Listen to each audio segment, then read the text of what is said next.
Hello friends, welcome to my YouTube channel Mister agriculture Rohit पर। My name is Rohit Kumar Berwa. आज अपन जो बात करने वाले हैं वो जनरल एग्रीकल्चर के बारे में बात करने वाले हैं, जिसे अपन इंट्रोडक्शन भी बोल सकते हैं। तो एग्रीकल्चर क्या होता है, इसकी डेफिनेशन क्या होती है, कितनी इसकी ब्रांचेज होती है, इन सभी के बारे में अपन बात करने वाले हैं इस क्लास में। तो पहला अपना आता है कि एग्रीकल्चर। एग्रीकल्चर होता क्या है? एग्रीकल्चर जो होता है ये लैटिन वर्ड से बना होता है। किससे होता है? लैटिन वर्ड जो होता है इससे बना होता है। अब एग्रीकल्चर जो होता है दो वर्डों से मिलकर बना होता है। एक होता है एग्री, दूसरा होता है कल्चर। एग्री का मतलब होता है सोइल और कल्चरा का मतलब होता है कल्टीवेशन, यानी कि सोइल का कल्टीवेशन करना, मृदा का उलटना पुलटना यानी कि कल्टीवेशन करना होता है। तो ये इसे बोला जाता है एग्रीकल्चर।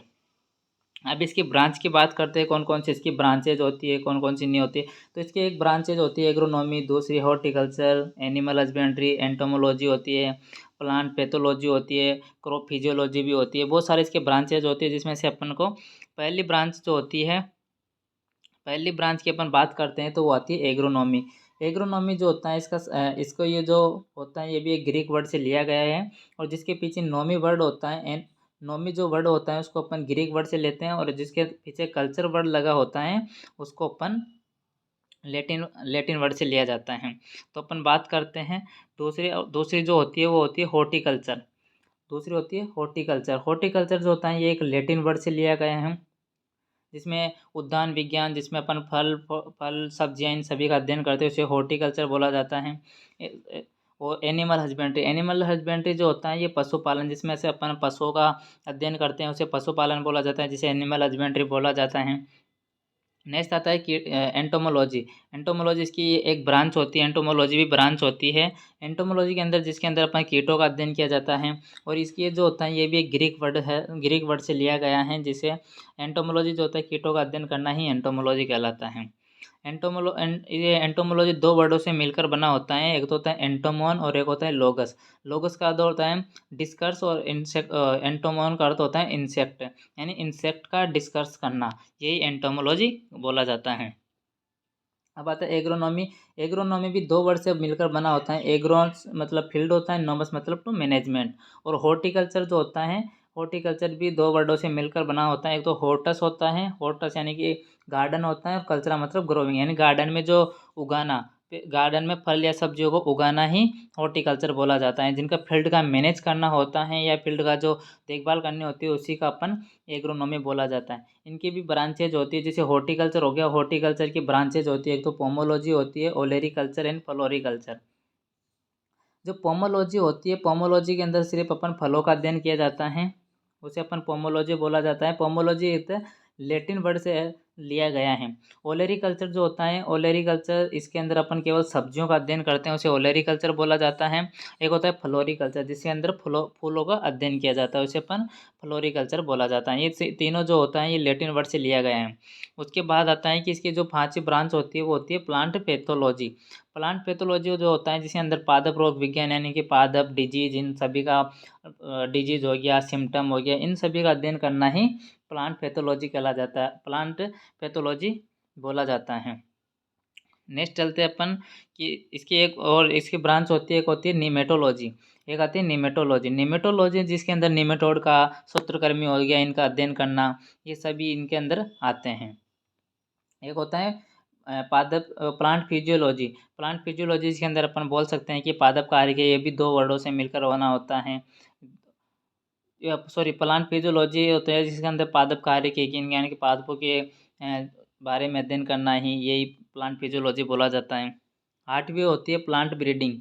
प्लांट ब्रीडिंग या जेनेटिक्स, जिनमें पादप जनन एवं आनुवांशिकता, वेरिएशन हो गया, इन सभी का अध्ययन करना, ये प्लांट ब्रीडिंग या जेनेटिक्स के अंदर आते हैं। नेक्स्ट चलते हैं अपन सोयल साइंस। सोयल साइंस जो होता है ये इसकी ब्रांच होती है, और सोयल साइंस का अर्थ होता है मृदा विज्ञान। मृदा विज्ञान जो होती है ये लेटिन वर्ड से लिया गया है, और जो जो जिस वर्ड से लिया गया है वो सोलम वर्ड है, और सोलम जो होता है इसका अर्थ होता है ग्राउंड या पर्स, इसका अर्थ होता है। इसके अंदर भी जो सोयल होती है दो प्रकार की होती है, एक तो होते हैं पेडोलॉजी, एक होते हैं एफेडोलॉजी। जो पेडोलॉजी जो होता है ये एक ग्रीक वर्ड है, ग्रीक वर्ड से लिया गया है। और जो इसका अर्थ होता है ये ग्रीक वर्ड से लिया गया है, जिसे पेडोन, इसका जो पेडोलॉजी होता है पेडोन से लिया गया, जिसका अर्थ होता है सोइल और अर्थ, सोइल एंड अर्थ है। तो जो इडेपोलॉजी होता है, इडेपोलॉजी में कुछ हायर प्लांट का अध्ययन किया जाता है, उसे अपन हायर प्लांट हो गया, इसके इनका सभी का अध्ययन किया जाता है। इनके अंदर इडेपोलॉजी जिसके अंदर देखो ये कल्चरल लगा होता है वो लैटिन वर्ड से होता है, और जिनके अंदर वो नोमी लगा होता है या लॉजी लगा होता है उसको अपन ग्रीक वर्ड जो होता है उससे लिया जाता है। लेकिन एक ये पोमोलॉजी जो होता है ये एक अपवाद होता है, जिसके अंदर अपन लैटिन प्लस ग्रीक दोनों से लिया जाता है। नेक्स्ट चलते हैं कि जो 10वां जो ब्रांच होती है वो एक्सटेंशन एजुकेशन होती है, यानी कि प्रसार शिक्षा। ये भी लैटिन वर्ड से लिया गया है। इसका एक्स मतलब होता है आउट और टेंशन मतलब होता है स्ट्रेचिंग, यानी कि आउट स्ट्रेचिंग हो रहा है। इसकी जो एग्रीकल्चर स्टेटिक्स हो गया, एग्रीकल्चर इकोनॉमिक्स हो गया, बायोटेक्नोलॉजी हो गया, ये सब इसी की ब्रांचेज होती है। नेक्स्ट चलते हैं कि महत्वपूर्ण दिवस। इसके महत्वपूर्ण दिवस दो कौन कौन से महत्वपूर्ण दिवस मनाए जाते हैं। जैसे 28 फरवरी को विज्ञान विज्ञान दिवस या विश्व विज्ञान दिवस मनाया जाता है। 8 मार्च को मनाया जाता है कि महिला महिला दिवस जो होता है ये 8 मार्च को मनाया जाता है। 15 मार्च को मनाया जाता है उपभोक्ता दिवस। 21 मार्च को विश्व वन दिवस मनाया जाता है। वर्ल्ड फॉरेस्ट्री डे मनाया जाता है। 22 मार्च को विश्व जल दिवस बोले तो वर्ल्ड वाटर डे मनाया जाता है। 23 मार्च को वर्ल्ड मेट्रोलॉजी डे बोला जाता है। मेट्रोलॉजी डे मनाया जाता है। मेट्रोलॉजी का अर्थ होता है कि मौसम विज्ञान, यानी कि मौसम का अध्ययन करना है, जिसे ही अपन मेट्रोलॉजी बोला जाता है। 30 मार्च को राजस्थान दिवस मनाया जाता है। 7 अप्रैल को विश्व स्वास्थ्य दिवस मनाया जाता है। 22 अप्रैल जो होता है 22 अप्रैल को मनाया जाता है विश्व पृथ्वी दिवस मनाया जाता है 22 अप्रैल को। 22 मई को जो मनाया जाता है वो अंतर्राष्ट्रीय जैव विविधता मनाया जाता है, यानी इंटरनेशनल बायोडाइवर्सिटी डे मनाया जाता है। 1 जून को विश्व दुग्ध दिवस मनाया जाता है, वर्ल्ड मिल्क डे मनाया जाता है। 5 जून को पर्यावरण दिवस मनाया जाता है, वर्ल्ड एनवायरनमेंट डे। 21 जून को जो मनाया जाता है विश्व योगा दिवस मनाया जाता है, वर्ल्ड योगा डे मनाया जाता है। उसके बाद जो होता है 1 जुलाई को राष्ट्रीय कृषि दिवस यानी नेशनल एग्रीकल्चर डे मनाया जाता है। 11 जुलाई को विश्व जनसंख्या दिवस मनाया जाता है, वर्ल्ड पॉपुलेशन डे मनाया जाता है। 16 जुलाई को इंटरनेशनल काउंसलिंग बोले तो international council of agriculture research ICR मनाया जाता है। 16 जुलाई 1929 को मनाया जाता है ये 16 जुलाई 1929 को। 16 सितंबर को ओजोन दिवस यानी वर्ल्ड ओजोन डे मनाया जाता है। 16 अक्टूबर को विश्व खाद्य दिवस मनाया जाता है। 21 नवंबर को विश्व मछली दिवस। 26 नवंबर को राष्ट्रीय दुग्ध दिवस। 3 दिसंबर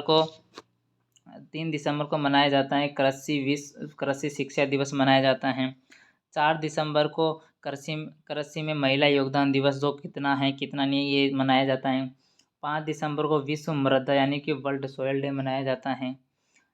23 दिसंबर को किसान डे मनाया जाता है। कुछ महत्वपूर्ण अंतर्राष्ट्रीय वर्ष में मनाए जाते हैं, कौन कौन से मनाए जाते हैं। जैसे 2004 में चावल वर्ष, 2004 में राइस ईयर जो होता है चावल वर्ष अंतर्राष्ट्रीय जाना जाता है। 2005 में भौतिक विज्ञान और सूक्ष्म वृत्तीय वर्ष होता है। 2006 में मरुस्थलीय वर्ष यानी डेजर्टिफिकेशन ईयर होता है। वाटर ईयर 2007 में।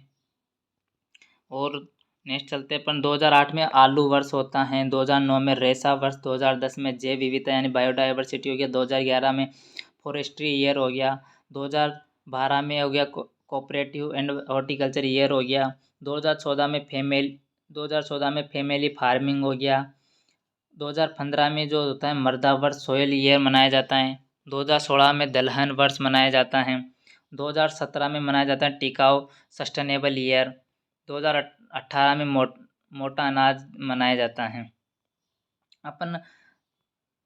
अपन की क्लास यहीं पे समाप्त करते हैं अपन। तो अगली बार अपन जो पढ़ेंगे वो होगी महत्वपूर्ण क्रांतियाँ, कौन कौन सी महत्वपूर्ण क्रांतियाँ लाई गई। अगर आप हमारे यूट्यूब चैनल पर नए हो तो लाइक कीजिए, शेयर कीजिए, अगर वीडियो अच्छा लगे तो कमेंट कीजिए। थैंक यू, धन्यवाद।